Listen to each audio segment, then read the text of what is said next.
محترم جناب نصیر صاحب آسٹریلیا، اب ہاں السلام علیکم. ہم آپ کے ممنون ہیں کہ آپ نے ہماری ویب سائٹ اہلسنت.net پر یاد فرمایا. آپ نے سوال یہ فرمایا کہ چھینکنے پر اللہ کی تعریف کہنا اور اس پر جواب دینے کا شرعی ثبوت کیا؟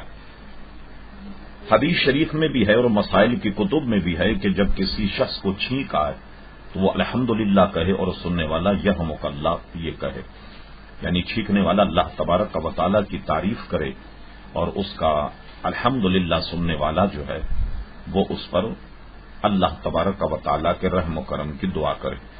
تو چونکہ حدیث میں ہے اور کہ تمام ہماری فقہ کی کتابوں میں بھی مسئلہ موجود ہے، اس لیے یہ سنت ہے اور ایسا کرنے میں بے انتہا ثواب. آپ نے یہ بات بڑی عجیب و غریب پوچھی کہ سائنسی طور پر اس کی کیا اہمیت ہے. ظاہر ہے کہ اس کی حیثیت ایک مذہبی ہے، سائنسی طور پر اس کی کیا حیثیت ہو سکتی ہے؟